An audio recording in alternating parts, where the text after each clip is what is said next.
everybody, welcome back to Movies in the Mancave. It's been a week. Yes, it has, as usual. Yeah. We've got a Netflix movie review. We do. We checked out the good, the bad, the weird. Yes. You really thought something else was coming there, I bet you. Yeah. This is on Netflix streaming now. Yep. It is slightly modeled after The Good, the Bad, and the Ugly. Yeah, there's a few similarities. It's these three guys tracing after this treasure, and each one takes the upper hand at one point. Yeah. Well, I should tell you, this takes place in 1930s China. It's a Chinese movie. Yeah. Subtitles. So it's all subtitles. It's Chinese or Korean? It seemed like half the people were Korean, half the people were Chinese. Yeah. I don't. Japanese in there. Yeah, there's a Japanese army. So basically, yeah, it's a updated, it's new, Chinese version of The Good, the Bad, and the Ugly, but it takes place back in the 30s. I don't know. Watch the trailer's going. Yeah. Check that out. Do you want to start? Why don't you go ahead? What Okay. did you think of The Good, the Bad, and the Weird? Well, first of all, it's definitely not it's not a clever title because it is good and it's bad and it's weird for me. And obviously you got the good guy, the bad guy, and the weird guy. And that guy, the weird guy, what's his name? He's in like every kung fu movie that we've watched, I swear. I don't know. Yeah. And he always plays like a weird, goofy guy. For me, the movie it's probably like 3/4 of the way through it just kind of came to a screeching halt. Agreed. And it was just like I really enjoyed the movie up until that point, and then I was almost like, when is this movie gonna end? I didn't hate it, but it's just like, okay, I can wrap it up now. And then I think it was around that time it was followed by like about what feels like a half an hour car chase. It was so over the top. It was. And usually I like that kind of thing. Yeah. I like a car chase, I like explosions. This had all of that, and horse chases. Yeah. But it seriously went on forever, and it's like you could do all of this in about like 5 minutes. At some point it just felt so arbitrary. It's like, what are we actually getting at here? Right. Yeah. And then at that point too, you have the three guys going after the map. One guy's got the map and two are chasing. Well, then the Japanese army shows up, and it just felt like everyone showed up for the party. Then because it's just like, oh, the British are coming. Oh, and so for me that was just definitely over the top. But I don't think it takes away too much for me. I still really enjoyed it. Definitely had some fun. With these kung fu movies that we've watched, they have their fun little quick tricks with their swords or their bows. And this, with being a Western, the good guy was doing all these quick moves with his rifle. Yeah. And that was really slick looking. It was like cowboy ninjas, I felt like. Yeah, very good point. Cowboy ninjas.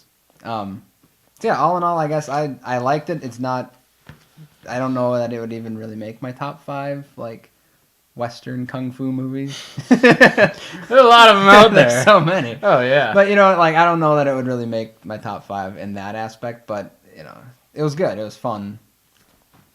But just okay, I guess. I agree. When the movie started, the first opening set piece with the train, which is about a 15-minute scene, and it kind of introduces us to all the characters, I loved it. Yeah. I loved it. There was funny parts. There was great action. There's some really cool shots that I noticed with the camera. I'm like, camera work is really amazing. They have really good shots. And that first one where it's sweeping over the train the whole time, I was having trouble. I'm like, is this real or is this CG? Because that's such a cool camera shot. That's how it's going over and around the train. Yep. But that was a cool set piece. I really liked the bounty hunter character, who's the good of the good, the bad, and the weird. He's just very... he's very heroic. Like, nothing's going to stop this guy. He's Han Solo. He's swinging on these ropes high above, all these things, and he's really cool. I totally agree. Like, 3/4 of the way, I just kind of during the big battle scene, I found my mind wandering. Not wandering, wandering. It was somewhere else. And I was just like, and I'd come back to the movie, I'm like, oh, man. Yeah. It had its, with the weird guy, it had its strangely almost out of place comedy bits. Mm-hmm. There's he goes out to draw fire or whatever, and then he basically is just out there tap dancing. But it's hilarious. Yeah, it was very funny, but it's not over the top gags. It's just it's just goofy. finding humor in the in the situation type of things. Right. It was very colorful. It was very vibrant. It was great sets. Yeah, the sets were like really it's cool. really neat. You know, you're sometimes out in the country, which I didn't know China had like deserts. It looks just like a Wild West movie would be. Yeah. But then you end up in like these slums and these cities where they're all running around, and that's pretty cool. So I don't know. Yeah, that's what it's like. It's like a kung fu movie where everybody has guns. I don't know. I have to say I like it better than The Good, the Bad, and the Ugly. Really? Because that movie for me was so slow. Yeah, it was. Really it was a killer. It was just the part at the end where they all have a stare down, the three of them. That's in this movie too. Yep. This one lasts about a tenth as long, and I still thought, all right, let's get to it. Yeah. And then Good, Bad, and the Ugly is like 10 times longer. Yeah, and they even did the eye thing. Yeah, there's pans across the eyes. But in this one, it was like eyes, and then guns let's get to it. Yeah. Yeah, Good, Bad, the Ugly takes forever. Yeah, it's just I'm from a different generation where I have a shorter attention span, so that movie doesn't do it for me. So this one was a little bit more bing bang. Yeah. Let's get going. So yeah, it's good. And it's bad. And it's bad. A little weird. But for free if you have Netflix, I'd check it out. I'd give it a whirl. At least watch that first opening train sequence. Yeah, because that was pretty sweet. Shut it off, whatever. Yeah. Right? Yep. Right. That's a review. Good, Bad, and the Weird. Check it out. Quote. No, not a quote, actually. We gave you a tagline last week because we were playing our tagline game. Mm-hmm. And the tagline was, his story will touch you even though he can't. And we gave you the hint. It was not about a high school coach. No. You got that hint. Yeah. So, the winner was the Comedy Fan. 1, 2, 3. 1, 2, 3. That's from Edward Scissorhands. Of course. Yeah. What did my wife guess? My wife guessed Bubble Boy. Oh, yeah. That was a pretty good guess. Pretty good guess. But I don't know. Yeah. This was obviously a touching story, so it made good sense. Right in the heart. Nice try, dear. This week we have a quote. Quote. Here we go. Anticipation's killing me. I've always liked you, Byron, but you never knew when to shut up. Even bad men love their mamas. Man's got a point. He does. Or a woman, whoever said it. I will give a hint. It's a man, and it's one of my favorite actors. Ooh.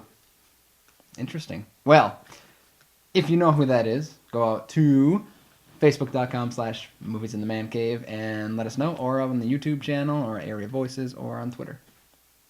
Yeah. Take a stab. Yeah. It's a good movie. Really good movie. Not a famous quote, though. It's a toughie. Nah. I won't lie. Let's move on to movies coming out this week. What do we got? 21 Jump Street, which is loosely based on the TV show 21 Jump Street. Has Jonah Hill, Channing Tatum, Ice Cube. No. Ice Cube. Sure. Right? I don't know. Yeah. I'm kind of meh on that. Yeah. I like Jonah Hill. He's funny, too. But I think I'm not in the minority when I say I like fat Jonah Hill. Yeah, looks weird, skinny. Jonah Hill's bizarre. Yeah. But I mean, I'm not going to hold that against the movie. If it's a good movie, it's a good movie. Right. But it looks very mediocre. Yeah. Jeff Who Lives at Home. Have you seen anything on that? I have not. It's got Jason Segel. Okay. And Ed Helms, I think. The guy from The Hangover. Yep. I don't know. About a guy who lives in his mom's basement. His name's Jeff. No. Okay. And I don't know. It looks like one of those kind of family comedy dramas type of deal. I don't know. It looks like it might be worth checking out. And Casa de Mi Padre. That's Will Ferrell. With Will Ferrell. And he speaks Spanish through the whole movie for some reason. Okay.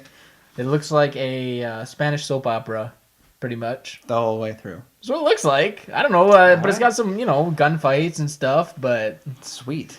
It looks quirky. I don't know if laugh out loud hilarious, but it looks quirky and interesting. Nice. So, might be that's coming out this week. Cool. That's it. That's it. That's the show. Good, bad, the weird. Kind of all right. Check it out. Yeah. Maybe. Well, that's it for this week on Movies in the Man Cave. Check us out this weekend. Hopefully we got a mini episode up online for you. Mm-hmm. Fingers crossed and what not. So we will see you guys then. Have a great week.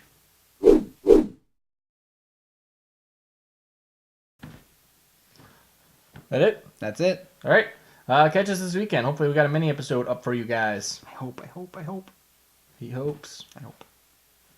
What do you do? Awkward silence. I think we should re-end this episode. Why?